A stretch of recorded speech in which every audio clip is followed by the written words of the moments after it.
Yes. Yes, hi everybody. We are here in this workshop today because you would like to hear more from Alison, and this is the moment. I think it's actually nice that we're with a small group so we can really make it a conversation and ask all the questions you might still have for Alison about the framework. Alison prepared 4 topics that we could dive further into. From the discussion earlier, we got the feeling that you are mostly interested in knowing how to measure the social connections. There was a question that came up quite often in the questions.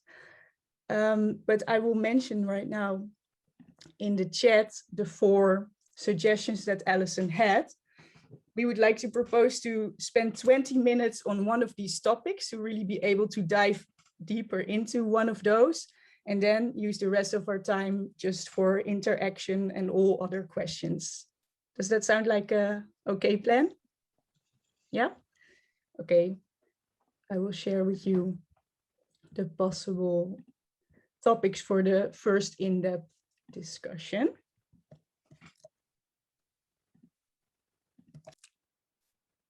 I think maybe the best way to cover everyone's questions would be to let everyone ask a question in the topic of their interest. What do you think, Alison? Because for almost every topic, we have someone who thinks this one is the most interesting. Yeah. No, that's great. I'm happy to do that. And Sandrine has a few visuals that I might be cruel because they're in 2 different files, and yeah, no, it will be okay. But let's see how the conversation goes. Yeah, absolutely. Maybe we could start with the first topic and the question that Nina already formulated about how to convince policymakers and especially far-right parties to be involved in these kinds of processes. Yeah, happy to do that. And Sandrine, so that would be my first document, and there are a couple of slides that might be quite useful for that. Yeah. So if I got everything turned on, yes. What I would say by way of introduction, but please quiz me about the things you're interested in. But so I mentioned very briefly that I have been involved in Scottish policy processes, and you may be aware that, sorry, I'm just getting interrupted by Finkel. You may be aware that UK has now got various devolved governments. I think it's a unique sort of governance structure to ourselves. It's not quite like federal government, but maybe that's the closest analogy. And so there is a Scottish government, but Scottish government is only able to have jurisdiction over certain matters, and generally they're matters internal to the UK domestic policy. And then the central UK government based in London retains control over external policy, which of course includes immigration policy. So there's a sort of interesting mix between integration and immigration, and the immigration policy and the integration policy don't necessarily cohere. So it's been an interesting time for me with Scottish government, because Scottish government does have a very different political stance. So it's much more socialist political colour, going straight into your comments about right-wing governments, Nina. So there's immediately a tension between that devolved government and central government. But because Scottish government has control over domestic policy, it can, for example, pursue the agenda of integration begins from day one, which means, going back to the question we were discussing earlier about the status of asylum seekers and integration, and does that apply to asylum seekers? In Scotland, it does. So asylum seekers are given equal access to health services and schools and education, and really as much as is possible within Scottish government. I think the policy process has been interesting in that Scotland didn't have its own refugee integration policy until 2014, and the way that was developed was a very collaborative process. And I think this might be of interest too, in the sense that we have the tension between local government and national government ourselves. And so in fact we have three layers, because we have UK national government, we have Scottish national government, and we have local authorities across Scotland. And so there's definitely a tension between local government powers and central government powers, but this policy development process brought those two parties together, and civil society.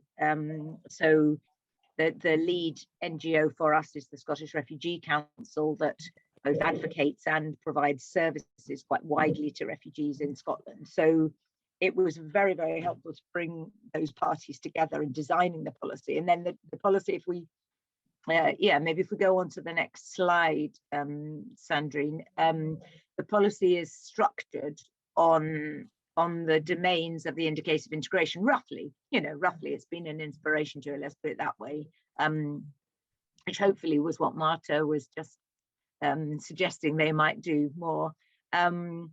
In the sense that we have a working group look at policy in the different domains that you can see there. And you can see we've got an extra one, which is dispersed asylum seekers. Now that is because the central UK government has control over them. It does individual contracts with housing suppliers, and doesn't negotiate with the local authority about that. And so they are in a different situation, but the focus then in this policy becomes to look at their integration within the boundaries that are imposed. And so the next slide, just saying that it's been very collaborative all the way along. We've had a lot of conventions bringing together all those different statutory players, civil society actors, and refugee representatives as well. And this perhaps links with something that somebody was saying earlier. I can't remember if it was just now or in the other group, but there's been investment in empowering refugees to be effective in policy advocacy. So groups like that have been involved in these processes. So shall I stop at that? Because I feel that, I could go on and it might not be what you want to. Yeah, maybe we can, Nina, maybe do you have another question, or is your question answered like this? Would you like to highlight some aspects, and also to the invite for all other from day one, that is something we started as a local authority in the asylum center. However, we did not know if people would be accepted as refugees. So what we tried to offer was a global education together with neighborhood folk, so that even if they would not get their residence permit, they would have something to take along further on in life that would be useful wherever they go.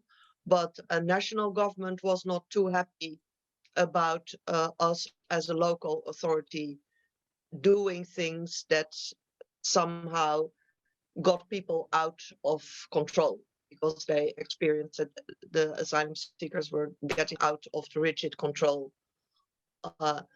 So I'm really interested in what you are doing, and it will take time processing. I do not immediately have a reaction, but I think you already helped us in how to perhaps frame things. So thank you very much. That's nice. Is there anyone else who would like to ask something specifically about this policy processes aspect? Because we could spend some more time on this if there are more questions. And if not, I would propose to move on to the social mapping tool. Sandrine, I could just say something else about that tension, because it's a very live topic for us. So it probably didn't reach your media, but we actually had demonstrations on the streets of Glasgow, which is the biggest city in Scotland, just a few days ago, because some asylum seekers were being removed to be deported because they'd been refused their asylum claims. And this is a sort of echo of something that happened a lot 15 years ago. And it's a good example of the result of having these mismatched policies, because as Nina's saying, you know, that if you keep asylum seekers segregated, you can kind of hold on to the myth that you can decide whether they can stay or not, and it won't affect the local population until such time as you decide they stay, and then, you know, that's another story we you know, talk about. But that's very cruel to asylum seekers. It's very bad for people's mental health. It creates, as somebody was mentioning earlier, it creates lots of trust, tension, etc. So it's not a good solution in my view, because it's I would say it's inhumane, especially if it goes on for a length of time. But anyway, it does at least stop this, what we're having happening now in Scotland, which is that local people get to know asylum seekers. They consider them their neighbours, part of the community, and they campaign on their behalf. Yeah, and I've actually seen this issue. So we're very proud of them, but you know, it doesn't solve it for the government if the government want to have a policy whereby they say we won't keep you. And of course, the UK government solution to that currently, and I don't know if the Netherlands is going in this direction, is to say, okay, we are going to do everything we possibly can to discourage people coming to the UK to seek asylum by creating a hostile environment, which they've been doing for a while. And now they have some policy that is in discussion and preparation, whereby if you come and claim asylum, i.e. arrive illegally, you may be given asylum, but you will never be given any permanent residence in the UK. So this is supposed to be a disincentive. So it's supposed to encourage people to stay in refugee camps and wait till they've been selected, you know, that little drop in the ocean person that's selected to come as part of a resettlement program. So I wouldn't hold the UK up as, you know, a great way forward, but because we are grappling with these tensions ourselves. Yeah. I think in a lot of European countries, the same tensions are visible. Huh? Thank you. Yes, Sandrine, you were asking if there were more political questions, right? Yeah, focused on the policy process. Okay, that's the introduction. Oh. Yeah, actually it is kind of. Yeah. I can ask something about language, because in OpenEmbassy we're usually very careful with the word refugee and always talking about newcomer. And I hear you just say like refugee and asylum seeker. How's this in the UK, or how did, I'm also writing an English thesis right now, and I'm struggling with the word, like, do I call this newcomer, new arrivals also something you see? What do you think is appropriate, but also what's the power of these words? Yeah, I mean, they are very powerful narratives. For us in the UK, for many years, the word asylum seeker always had attached to it bogus asylum seeker. Do you know what that means? That means not a real asylum seeker. So somebody who's pretending that they need asylum, but actually they just want to work in a high income country. So asylum seeker could almost not be heard without bogus asylum seeker. You'll notice that the Scottish refugee strategy is called New Scots, and so that is our version of newcomer. And the philosophy underpinning that is that any community, the Scottish community, is a constantly evolving community of diversity and lots of diversity, intersectionality.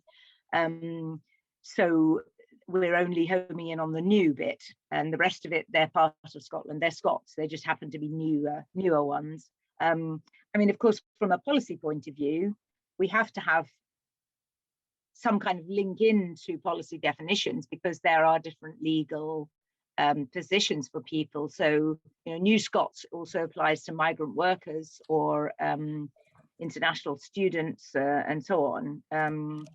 So that's why we haven't lost the term refugee or asylum seeker. In my own academic writing, I tend to use the term refugee or somebody with a refugee background, because my view would be it's you self-define as a refugee ultimately, and you are a refugee the moment you feel the need to take refuge, which, you know, for me would include the journey, but also at the other end, it would only hold for as long as you self-define as a refugee. So that refugee label isn't necessarily something that everybody wants to hang on to for the rest of their lives. You know, for some people they do, and other people they don't. And I would see that that's really the authority on this from my point of view. But you know, I don't think there's any way around using these terms and defining them and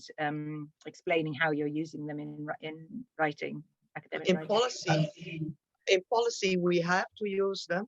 Yeah. Up till now, to get the fund labeled, etc. And therefore, I'd like to draw your attention to writings of Professor Janine Dahinden from Neuchâtel University, who has coined a phrase, demigranticization.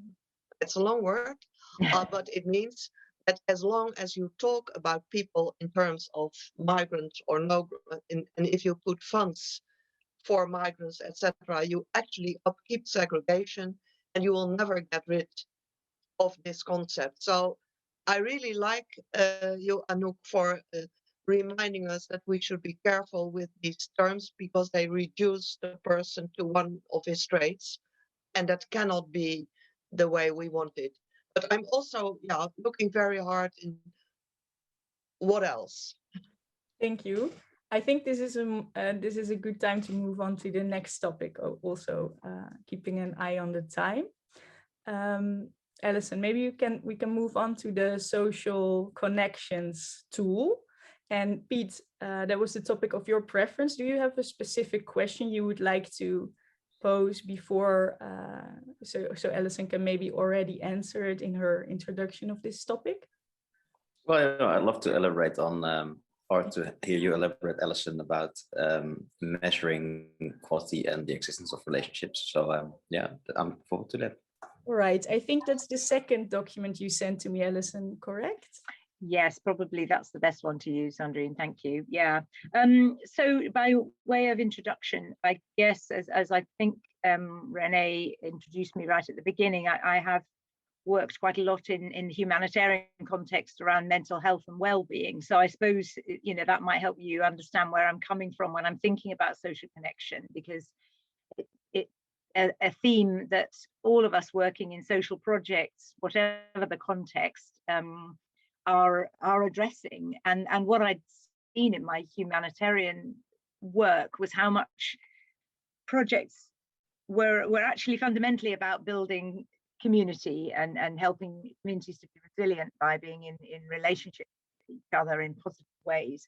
And yet, in order to get funding or to explain what they're doing, they would end up sort of skewing their objectives and their outputs along the lines of things that are much easier to count, and therefore diverting their energies, actually. And given that we see over and over again how central social connection is to well-being in all contexts, then it felt really important to me to try and look at ways that we could measure social connections. And some of you are probably already familiar with the idea of social capital, which is, you know, just a sort of big body theory nowadays, but a way of looking at community relationships that argues that actually there's value in the relationships in being connected. So somebody who's isolated has access to a lot fewer resources than somebody who is in a community, simply because we can exchange and swap resources, material resources.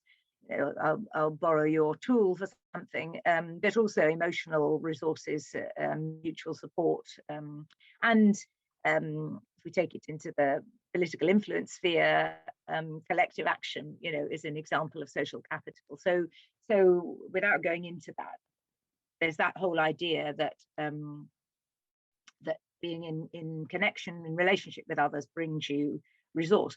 But what I would argue is that probably that varies according to your community context. So and you look at some communities particularly many of the communities from sending communities for refugees that are in our own countries, you know, so Arabic cultures or some African cultures and so on, they're very collective. They're very strong on family relationships, and they don't necessarily value the same kinds of connections that we do. And again, it varies in different Western societies, and yet most of the measurement that we have for social capital comes from the USA for sort of big social research questionnaire type work. So my thinking was really, you know, how do we do this in a much more grounded way that actually looks at what matters in this community and how connected are people here with each other with valuable resources, and then at the same time relate that and compare that with other communities to be able to compare connectedness of one community to another, or indeed an individual. So I can't remember what was on the next slide, actually, Sandrine, if you'd like to go on to, oh yeah, so okay, so we've been experimenting because we do a lot of qualitative participatory work in our research group. So we designed a tool initially as a participatory tool whereby we would just get groups together and simply explore what are the valued connections, the connections they value. So the examples there come from different contexts, actually. One is in Sudan, in Darfur, actually, women in a displaced community there, and the other one is from refugees in Glasgow. But the conversation was the same. We used three example questions that try to get at roughly kind of emotional support, practical help, and access to rights. And we just probe it in a focus group discussion kind of context and capture all the different people and organizations that people mention they find as a resource. And then we turn that into a questionnaire. So if Sandrine, you could go to the next slide. Oh yeah, okay, I haven't got the slide on the questionnaire, sorry. So we turn it into a questionnaire, and that's the bit that's changed actually over the years, because in the last year we've developed it into a mobile phone app so that we can feed a list of locally relevant connections into a mobile phone app, and then it's like a little online questionnaire that somebody answers as an individual and says, and they answer three questions, and this is where we kind of get at the quality of relationship. We ask them, have you had any contact with this person or organization in a time frame, say the last 6 months?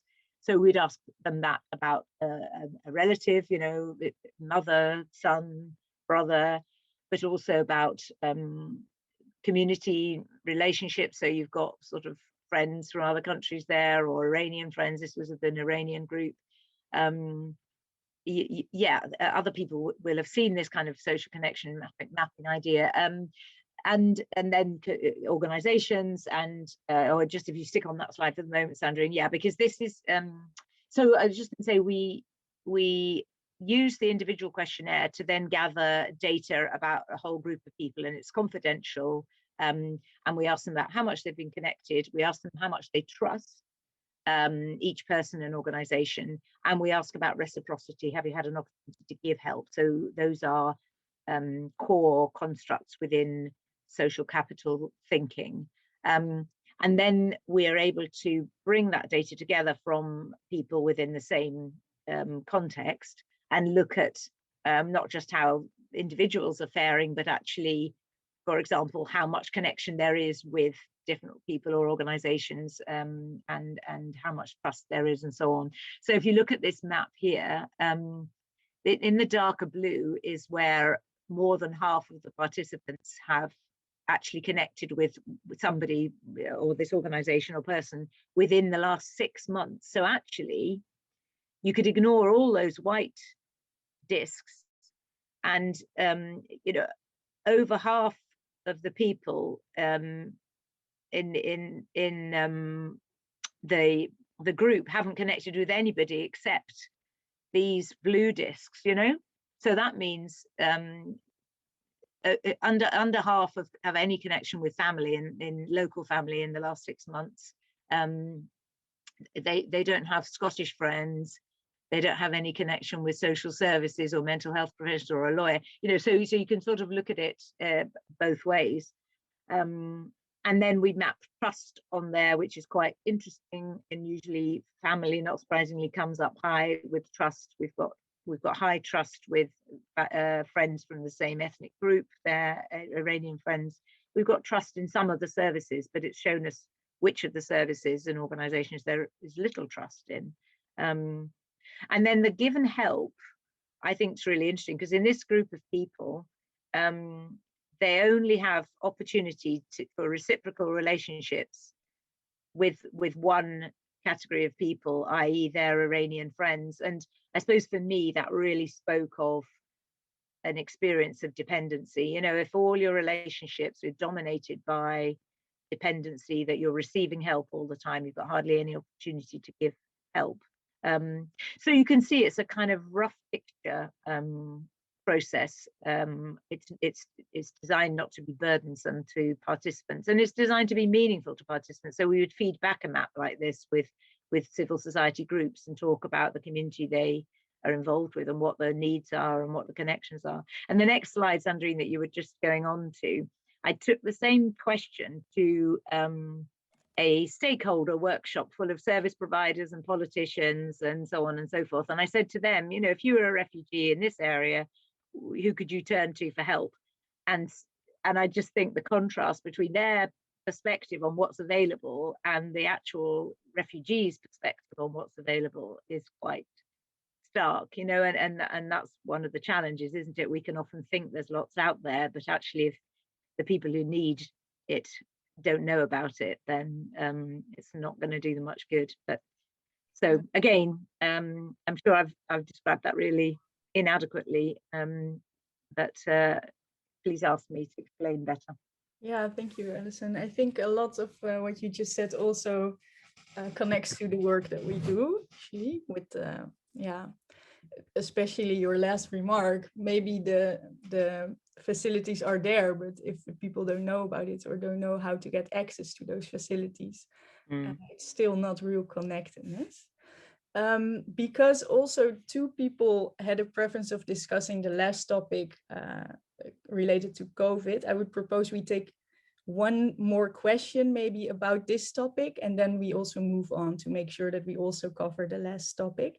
Is there somebody who would like to ask an extra question about specifically these social connections to Alison? Yeah, Anouk? But if there's anybody else, I would ask a question. I think you can go. I see everyone. Okay, great. Yeah, actually, already in advance of this session, I was looking at this framework and thinking social connections are also facilitator of integration, right? So why is there this division between facilitators and then social connections? Yeah, can you explain why you made this differentiation? Yeah, I mean, I think at the broad level, everything is a facilitator of everything else, and that's our argument around the kind of interdependence of the domains. That so you could use the term facilitator for all of them, and so in terms of the way we have labelled them, it's really just to kind of give a handle on some of the distinctions. And I noticed even in somebody's comment in the main session about the Dutch policy sort of turning our framework upside down. I suppose I just need to reiterate that our framework isn't a particular way round, in that we're not arguing that anything's more important than anything else. We're saying you need to look at the whole. Yeah, so that may be a disappointing answer to your question, Anouk, but I think it's an honest one. Yeah. Okay, thank you.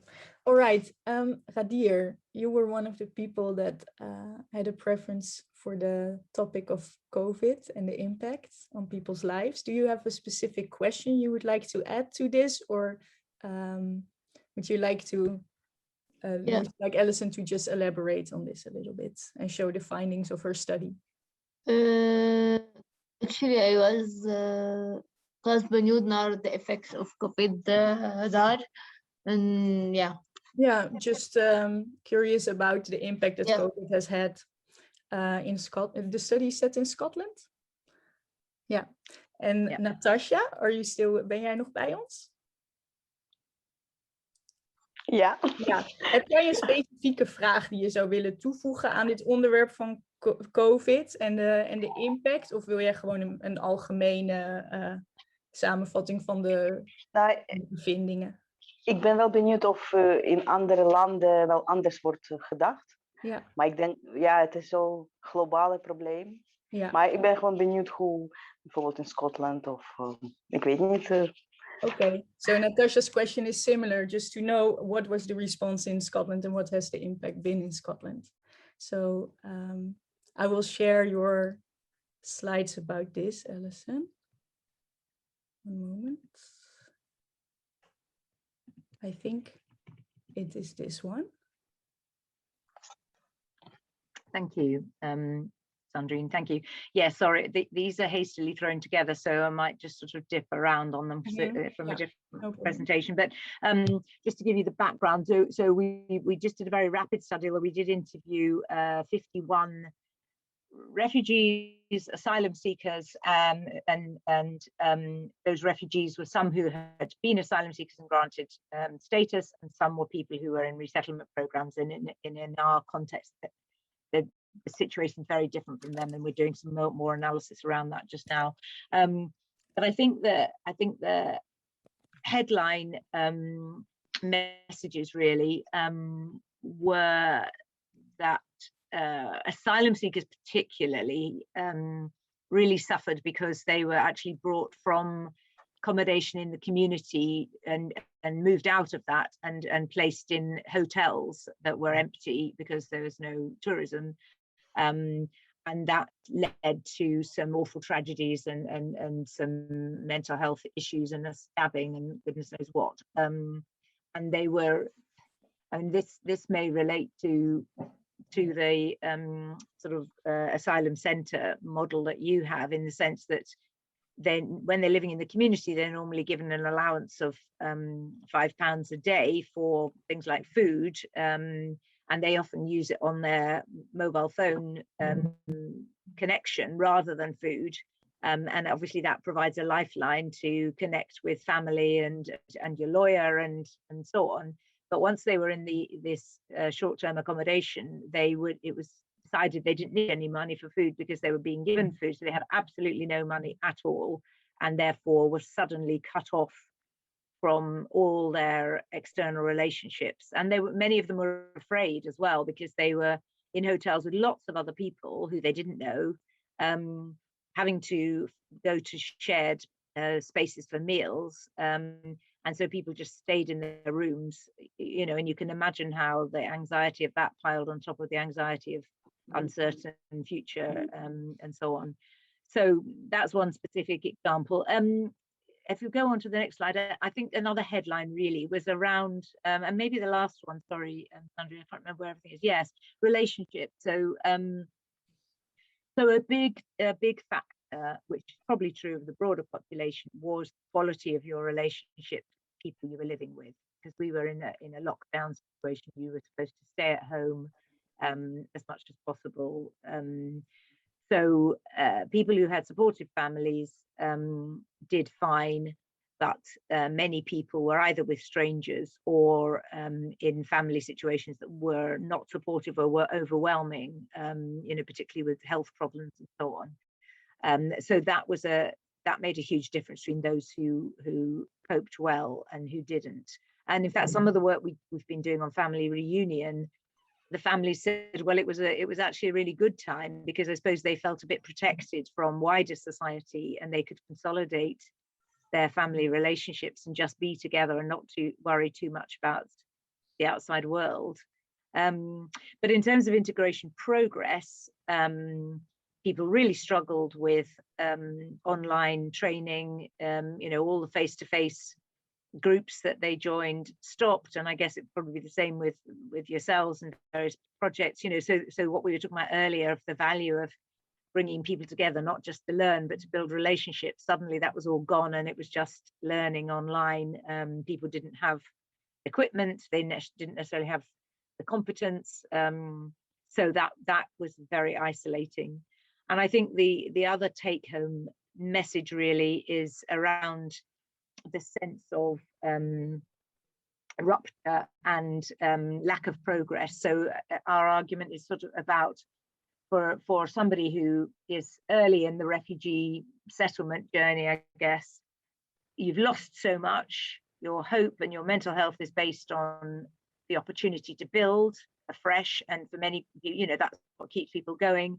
But the impact of COVID was to undermine that sense of hope in the possibility of making things better, improving things, resettling, building a new life. So, and that, you know, obviously impacted in lots of different ways. And there, we came across examples of acute mental health and, you know, people who were suicidal. But most people really struggled with that just sense of loss of hope, because they didn't see how anything was ever going to get any better. And that's just so important for a refugee. And I suppose I make that point, I'm making that point when I'm reporting this, because it must be the same with you. In the UK, we're very much saying, you know, everybody struggled with mental health during COVID lockdown, but my argument would be it's much harder for people who are at the very beginning of trying to build their lives with us. Mm-hmm. Yeah, okay, thank you. We have some time for more questions about this, or a small discussion if somebody wants to ask a specific question based on the situation Alison just illustrated in Scotland.